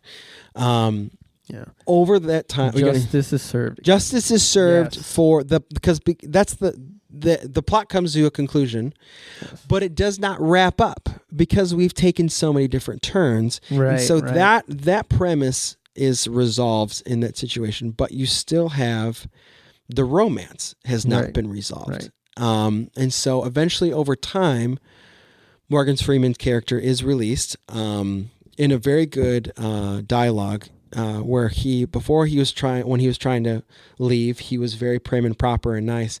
And this time he was just very honest. Yeah, that's what I really love about that scene too. Exactly. He walks in completely different mindset. Exactly. He's like, take me or don't. Yeah. You know what I mean? Kind of thing. Because he's been there many times. Yeah, I think he's 40 years at this point. Yeah, he's done with it. Yeah, he just was like, whatever. Well, and I mean, I think I don't know how many times he went back and forth. Yeah. Well, from the movie, that was the third time. Oh, the third time. Yeah, but in real life, for the actual, how many times you go back, I don't know. Okay. But in the movie, that was his third time, and he just didn't care. And ironically, that was his release. And they do kind of force him into the same mindset as Brooks, where he gets into the real world. He feels uncomfortable. He doesn't feel like he's in the right kind of skin around the right kind of people. All that kind of stuff. And again, you see a shift because it's like, in a way, they could head in that same direction as Brooks, but there's a right turn. And I thought they were actually. Exactly. You know what I mean? Is that what you thought too? You remember? Well, the thing is because there's the dialogue that's happening, the narration that's happening. And then he brings up the thing about the rock and the tree. Okay. And so he's like, though I'm breaking parole, I can't live the boring life that I'm living right now. I feel uncomfortable in that life and I need to live a different one. And so that's when he kind of takes that turn, that scribble above the door or the frame of the thing or whatever.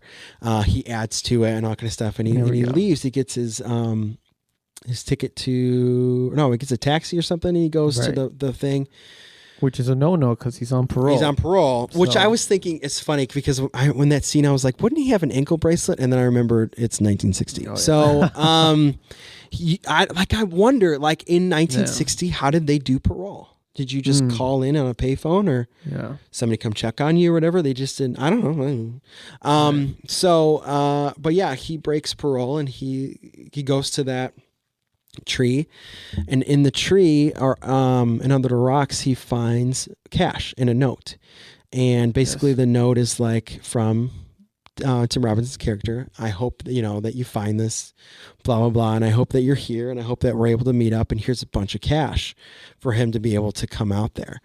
And he uses that cash, and the very last scene is them seeing, it's on a beach, a romance. Yeah. They're on a beach and they see each other, and Tim Robinson's character gets up from what he's doing and they meet, and they're in Mexico, and that's the very last scene. Yeah. And that's the movie. Right. Ends very well. It does end very well. So it has these kind of like bubbles. Right. Where obviously the big overarching is the movie. And in time, there's these like beginning and conclusions, kind of like that keep happening throughout the timeline. And it's just, I know we've said that probably 10 times now, but it's genius. You know what I mean? It truly is. Now it kind of has me thinking, like, what does the title really infer anything? Like, is he getting redeemed? Yeah. So Shawshank Redemption, it's a redemption for sure. Yeah. And I think that's kind of I like that Frank changed the title. Because with the Rita Hayworth, was there another title before this one or what? Yeah, of the book. Oh, of the book. Okay, yeah, the book. This is a movie off of a book, and so the book was Rita Hayworth in the Shawshank Redemption. Frank changed it to the Shawshank Redemption, and I think that more emphasized. Because if you think in things chronologically, usually the first thing you say can tend to come off as the thing that's the most important. Where ironically, the Rita Hayworth thing was probably the least important movie-wise. I've not read the book, so I don't know how important it is for them, or whatever. But and so the Shawshank Redemption, the redemption of the movie, was the most important thing for it. Yeah. Yeah. And so I think it really worked out. Like the whole time you're captivated by the film. And I think that's very important, And even for today, even 29 years later, you're still captivated by it. Oh yeah. Yeah. Yeah. I'm just surprised that it's kind of interesting how what's his name? Tim Robbins' character. Yeah. It was the main character. He kind of breaks out while Morgan Freeman's character just kind of does it in the right manner. Right, exactly. Yeah. So you have this this guy who's not going to get justice. Oh, and there's the quote, the kind of there's usually movies like this have like the theme, and they kind of reveal it at the end. It's the either get busy living or get busy dying. And I don't know if that's the original movie that said that. I don't know how you would even find something like that. But that's Tim Robinson's. He says that after a while. And so him saying that is he wants to get busy living. He doesn't want to be here anymore because he didn't do anything wrong. And we find that out later or whatever. They didn't do anything wrong. And so justice isn't going to come to him unless he gives it to himself. And so then you see him do something like that. Again, that's illegal. But we're rooting for him. Right. You know what I mean? And the movie makes you make sure that you're rooting for him. Exactly. And so there's this kind of, you should not be rooting for people trying to break out of prison. Exactly. But I said, like movies do that. Breaking Bad is a television show. You're rooting for this guy who's creating meth for people to pay for cancer treatment. That's what that Breaking Bad is about. You know what I mean? Okay. That's the premise, and so you root for these people, and it's like, he's not given justice, and nobody's giving him justice, and so he's breaking out, and we're like, you know what I mean? Exactly. But that's not a good thing either. I don't know. So it's a little bit of an anti-hero. That's not. Nobody attacked me for that. But no, I'm saying like people being like, that's not what an anti-hero is. I get that Deadpool's an anti-hero. But like it's a little bit of rooting for the bad guy, though he's not the hero.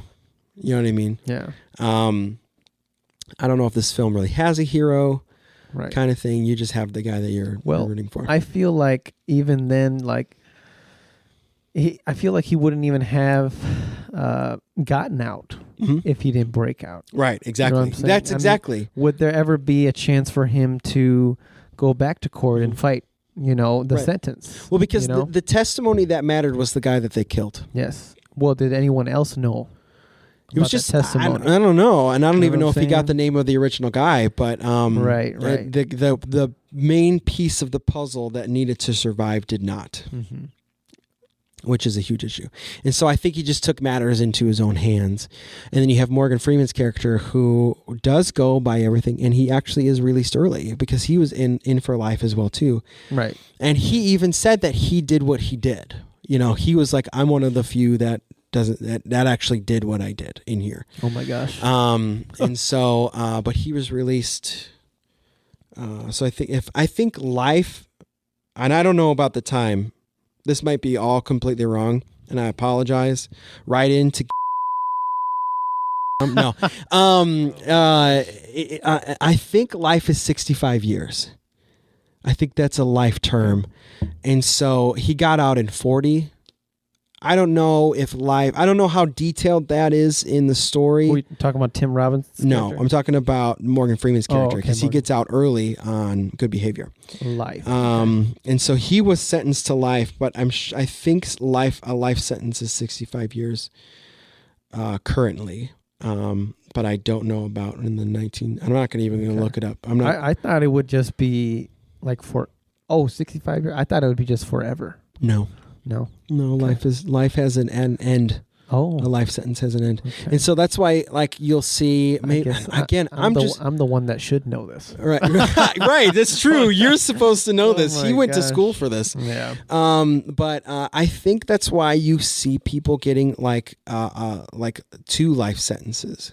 Yeah, that's what you know what I mean. Yeah. And so just I think like Tim Robbins' character. Right. Yeah, I think he got 2 life sentences, And I think 2 life sentences means 2 65-year terms. Oh my god! Which is you're going to die in prison. Yes. Like that's essentially what they're saying.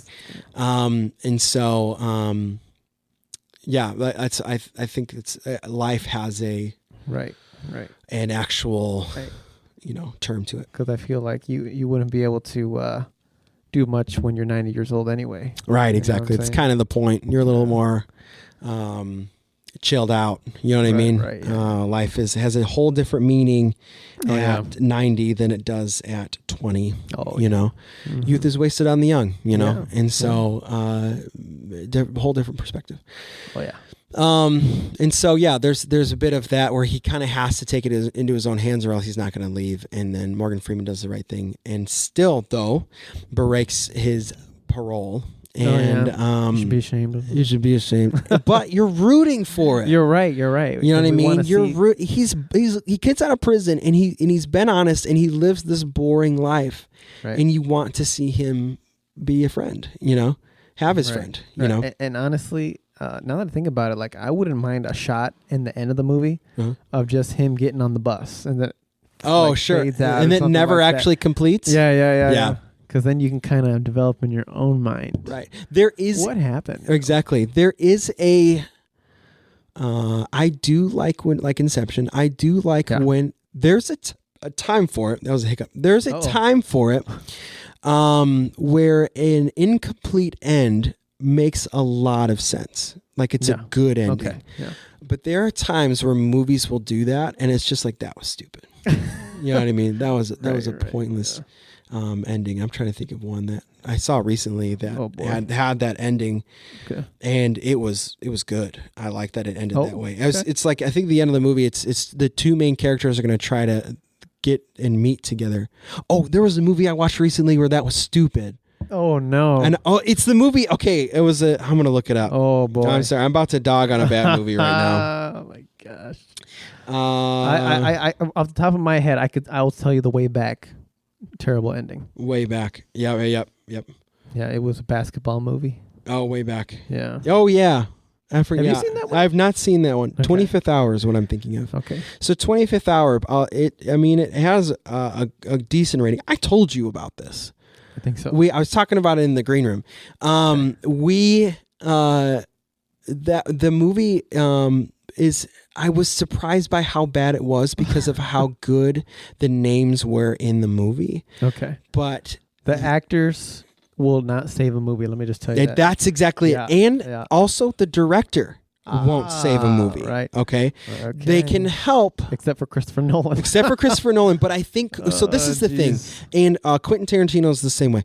People have a team. Okay. Yes, they're the quarterback, you know what I mean, so to speak, but they can't do it without these people. Exactly. You know what I mean? And so if you were to take these main directors, huge directors, and they didn't have their team, you know what I mean, or people that they at least have chemistry with, they would not be as successful.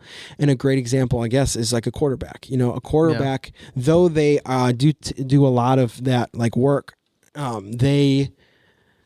they need their players. They need the chemistry with the players that they're playing with. And so you can have really good directors. You can have really good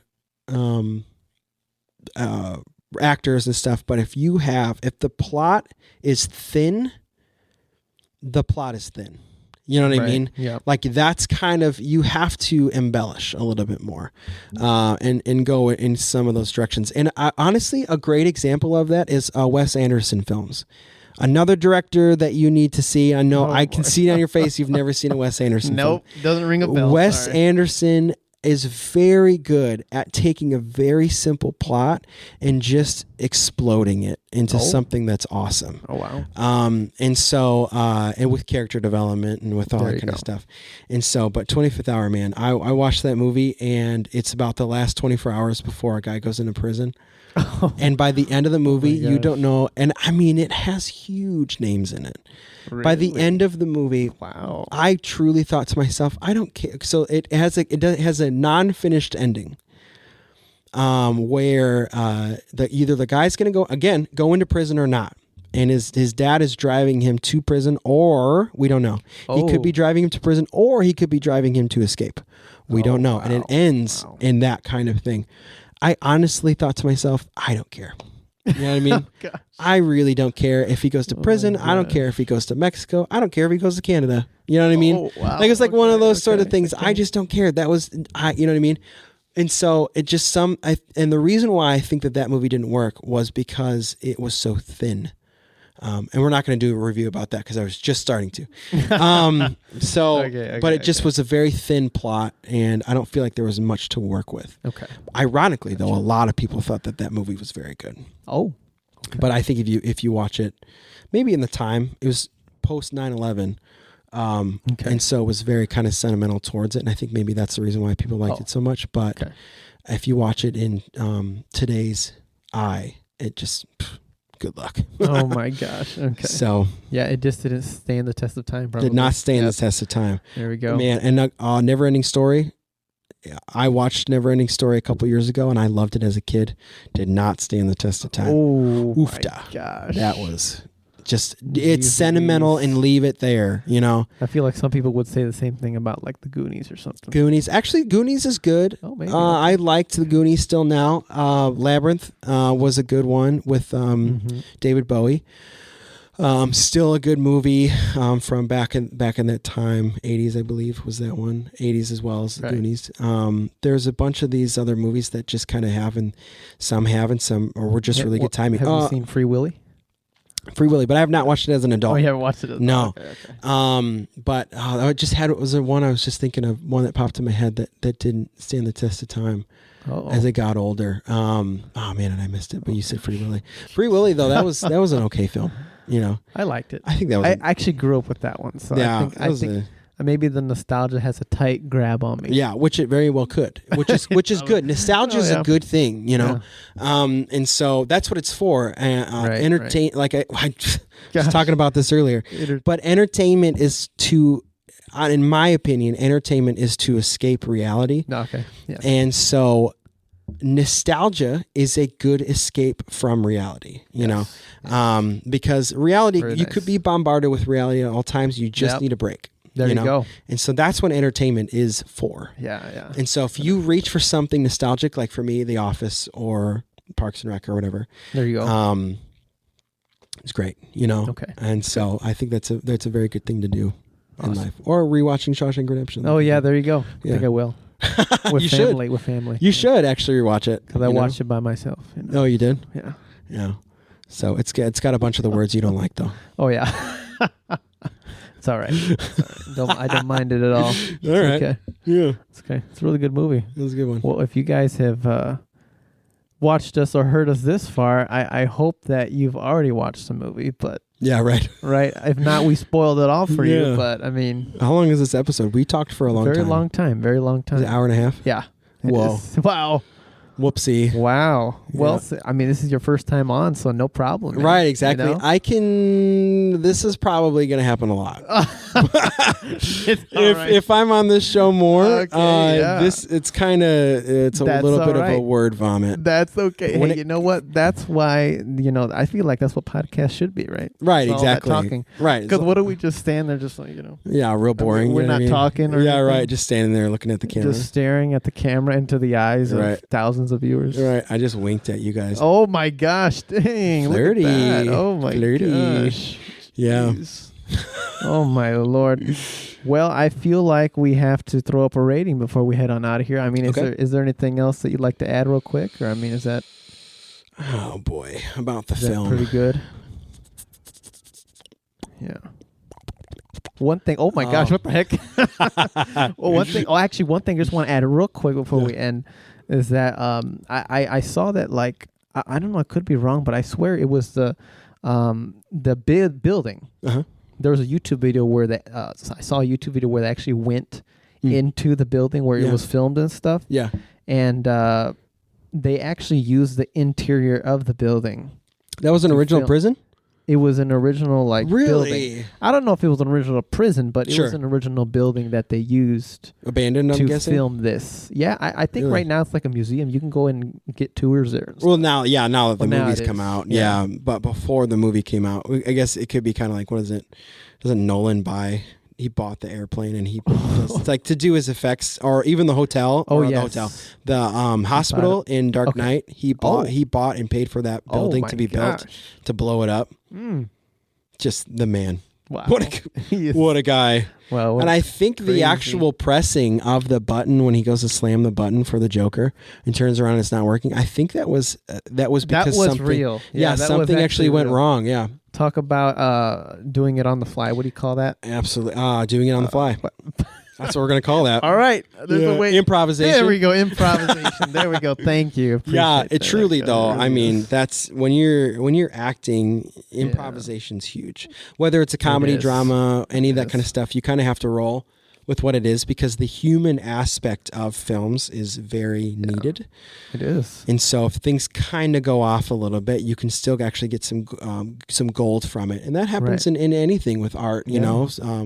Music is another one, or podcast. Painting, podcasts. Yeah. You know, you can say bad words and or not say bad words. I want to bleep that out now because I said bad words. Yeah. You could prank me. You could prank me by like bleeping out. Be like, he said a bad word here, and be like, you know, it is what it is. It is what it is. You know, it is what it is, man. Yeah, I'll say them all day. That's a podcast. That's a podcast in and of itself. Legit. Yeah. No spons. No. Yeah. And so, rating. Yeah. Well, before we get into that rating, let's roll this ad. Hey, Gabe, how about you tell us about Podbean? I'd love to tell you about Podbean. It is our distributing platform that we can distribute our podcasts onto all sorts of platforms. We're talking Spotify. We're talking Apple Music. All sorts of not YouTube though, because we have our own. YouTube is our own. Yeah. So your own. But if you want to be a part of this and you want to try a 30-day free trial, all you got to do is go to podbean.com/ETFree1 and they will get you hooked up. Wow. And let you know everything that you need to know. That sounds amazing. Hey, Gabe, so what would I need to do to be a sponsor on the show? That is a great question. I'm glad you asked. All you have to do in order to get sponsored on this show or any Podbean platform show is you just have to go to sponsorship.podbean.com/ETFree1. And guess what? They're going to give you, $100 credit, up to $100 credit to use so that you can be able to sponsor your small business or anything. That's like a lot that. of money. You can buy a whole car with that. Oh, yeah. It is. All right. Let's get back to the show. And we're back. Please support us. Anyway, so rating. So I'm sure you've kind of know how it rolls around here. Yes. So I would give this film personally an A. An A. Yep. Okay. Things are hard for me to give an A+2. Yeah, I feel like that with me too. Yeah. I feel like I have to be head over heels. Absolutely. And there are films that I'm head over heels about. Yes. And they're not the sitcoms that I've listed off that I watch all the time. Okay. Ironically, those are not the ones, though I love them dearly, but they are not I'm not sitting there going, that's the greatest thing that's ever been created. Oh, right. Yeah. You know what I mean? It's not Get it. those, kinds of films. Right. Or whatever. And so, I would not say watching this, it's the greatest film that's ever been made. Obviously there's holes and things in that there, but it's pretty high, Yes, and so it is up there. Yeah, I would give it an A. I would say one of the best dramas that I've seen. There you go. Yeah, we got to get you watching more dramas. Yeah, I need to watch more dramas. Of course, we'll get you watching them. Yeah, what would you give it? For sure. Yeah. I would give it an A2. Okay. Yeah. A2. I'm gonna have to match you. Oh. What's an A2? Is that like an above an A? No. Like I did an A1 sauce. Okay. Yeah. And you just did an A2? Maybe like A.5 plus. Maybe. A.5 plus. Yeah. A.5 plus. That's what I said. That's what you said. I did. I don't know. I would like to listen and see. I'm just kidding. That was a callback. That was a callback to the 1917 review, guys. 1917 Go and the watch beginning that of this podcast. So yeah. we corrected me. We were not. That's not going to be in. No. That'll be in there. No. So anyway. Gosh. Okay. Man, are you all right over there? Yeah. Okay. It's just, oh my gosh. You know me. Yeah. All right. So well, A's are good. Yeah, A's are good. A is awesome. Spectacular. Yeah. So we got a lot of movies. Yeah. To watch and go through. For sure. Come along with us on this adventure. Yeah. Fam. That'd be great. Mm-hmm. Yeah. So, awesome. Cool. Well, I think that's it. Yeah. Right? It's over. Yeah. That's all the words I want to say. Bye. No, I'm just kidding. No, I like to end it. I don't know if you've never heard a podcast before, but just kidding. But how about we maybe just do like a little peace out or something like that? Oh, like how would we end it? Yeah. I mean, if I'm like in real life, I'm an Irish goodbyer. Oh, you're one of those guys. I walk out. Okay. Wow. I'm one of those. I have zero shame. Okay. No shame. Just leaving my beautiful and wonderful beloved. She is the exact opposite. She's a Midwestern goodbye kind of person. Okay. And so we balance each other out because I leave and she's stuck. So okay. Yep. All right. Nice. Awesome. But anywho, yeah. No, I don't. We can end it. We could say break. Oh, cut. There we go. No. I don't like that. Oh my gosh. No, let's just do like a 3, 2, 1 peace out type of thing. Okay, go ahead. All right. 3, 2, 1 peace Cut. out. That's good enough.